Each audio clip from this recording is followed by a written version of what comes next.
What would you do if you get sexually assaulted? Marry him or take my own life? This answer came from the back of a room of young girls sitting in a modest classroom in rural area in Liangshan, Sichuan, China. She and her classmate has spent the past week participating in a lecture series that focused on the topics of self-protection and sex education. Across China, traditional values front in the subject of sex is still largely uncomfortable and avoided to be talked about. Trying to gauge the impact of the lesson, the question is again asked. What would you do if you get sexually assaulted? Silence fills in the room before a simple response. 再来看，或者自杀. The response was so simple, it was only 7 characters, yet cut through the room like a knife. Marry him, or just take my own life? This isn't just a simple commentary on students like most of us would turn out during classes. This is a reflection of how deeply rooted these ideologies are embedded in our reality. The problem wasn't that she doesn't understand how the world works. The problem is that this is how the world works. In her eyes, taught upon her. This is a window to our world, where sexual harassment isn't something that happens, but something that happens with shame, silence, and the belief that somehow the victim is the one to be blamed. I wish I could say how her experience was rare, and her thoughts were just young and naive, and these kind of simple questions should be answered by most of us without any hesitation. But this is not the case. This is not just a story of a single girl in rural area in Liangshan. It's a story that millions of us are experiencing too. I still remember back in 5th grade opening my first social media account posting nothing, and I thought I was safe. Because just like what my parents told me, if I never talk to strangers, they would not talk to me. So I opened my first social media with creating content with no personal information, no posts, no profile picture, absolutely nothing. Just a spam account to scroll through the social medias whenever I have time or not doing homework. But if you know how the mobiles work on Rambles, yeah, if you know, you know. It's basically a default account with no information in it. But that doesn't stop random messages from popping out. One day I checked my inbox, a stranger text. Can you please send me a picture of yourself? I blocked him. Because how could you even find me? Not to say how offensive these words are. Like, he even used the magic word please. But it's simply weird. And it's weird enough to freak the young out. Starting from high school, things escalated. A year ago, one of my posts went viral. Admittedly, I did hashtag international students in the caption, but that did give me over 500,000 views. But what comes next wasn't pride, but dread. My inbox was flooded with increasing aggressive messages, and worse off, I didn't even realize that I location tagged myself, saying right under the captions, BISZ International School Shenzhen.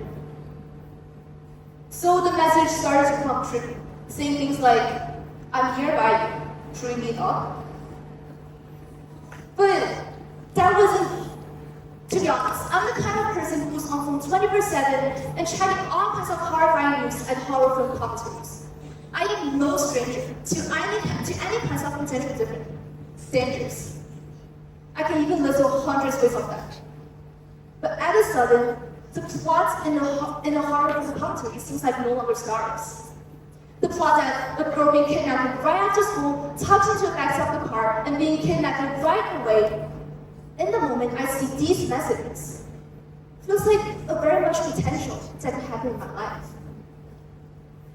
My fear wasn't about just the message itself, but what would come next. The fear of being slandered, the fear of being exposed, the fear of being followed.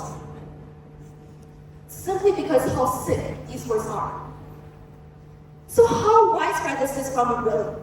According to a study in China Youth and Research Center, that 30% of women in China experience some kind of sexual assault in some point in their life. In the year 2021 alone, across the nation, authorities approved arrest of more than 50,000 individuals on assault cases against minors, and 1 in 10 women assaulted in China in the same year. This isn't just lot is experiencing. After experiencing this all firsthand, I tried to make a difference. I started a social media account, trying to gauge impact and trying to share the resources necessary for self-education. Yet, despite all of these alarming data, victims still feel powerless for speaking up because of fear, shame, or the lack of support, or even more simply put, a toxic environment that reduces everything into entertainment. On Instagram, you see prolific content met with skull emojis or trade memes. On Bilibili, you see dancing practice videos of young girls saying comments like, "It's worth it, it's only 3 years of imprisonment." Trivializing blood and violence under each of those cases as jokes or entertainment. What if, under each time these jokes are made, someone actually chooses between marriage or death? Trying to change things, I started a social media account, trying to share resources and stars. Yet I hit a wall. My post got taken down, marked as erotic content. So I tried again. And this time, I posted a case on where a 13-year-old boy sexually harassed an 8-year-old girl and returned to school the next day without any punishment or education. Despite that being a public record, this event barely caused any ripple in public consciousness. So I just took a screenshot of the case, reposted it, and guess what this time? My posts are no longer banned. My whole account got shut down. In the end, my ambitious project has to be abandoned just under 5 posts, which none of them gets ever successfully sent out. But that was never a waste of effort. This introduced me to a closed loop of dilemma in sex ed in China. There's a cycle that seems impossible to break. People either don't understand what is happening due to the lack of education, or they do understand, but being punished from speaking out. So what is stopping us really? 2 things, society and system. Historically, Chinese society had been structured by Confucianist values, which emphasize on hierarchy, obedience, and subjugation of women. Yet, UNDP further develops that historically, Chinese society has shown a rigid family structures that not only reflects gender roles, but also family roles, of a dad, a mom, and the children at the very bottom, suppressed from the authority of speaking out. This issue is further amplified by the systematic barrier of education. As China daily quantifies that, even though 96% of the girls in rural areas have access to education from the age 6 to 11, 79% of them only have access to higher education. This cautions the lack of formal education, leading to youth without enough confidence or information or knowledge for speaking out. This is reflected by a research paper by NIH, which 17% of women in rural areas reported they experienced some kind of sexual abuse before the age of 16. This further internalized the trauma and leading to further isolation. With that to be said, there are what are called standards for what is called as public health projects, but the actual sex ed contents are still considered as toxic.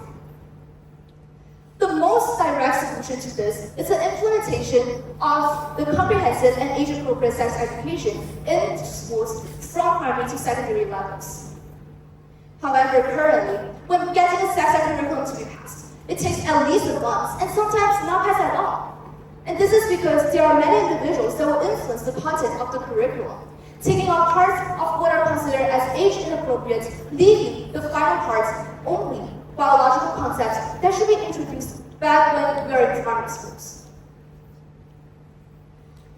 This slow and often inconsistent review not only blocks the education itself, but forces students to shift on their internet for self-exploration where the real age-inappropriate contents come from.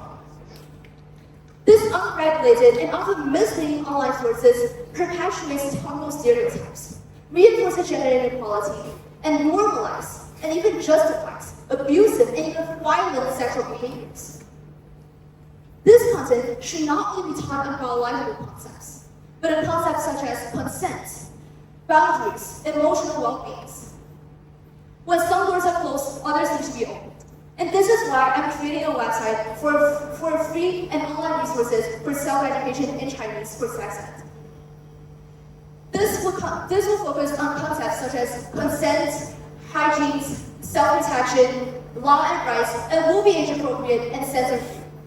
This summer, I will publish this website online, used as a free resource, and reach out to schools to reach as supplementary materials.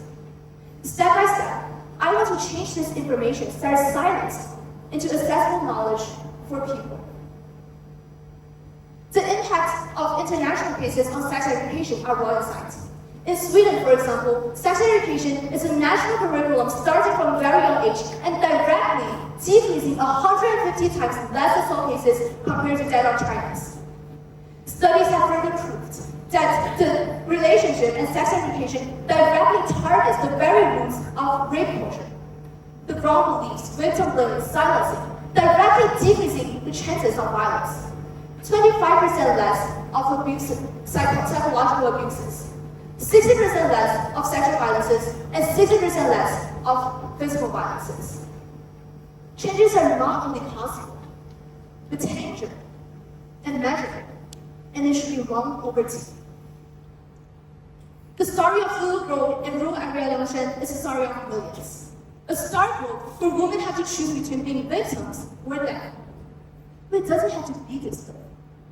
It's never just two choices. It's never marriage or death. The solution is simple. We need education. We need a supportive system, and we need a safe environment for speaking out. Because the silence of the brave should not be the end of our stars.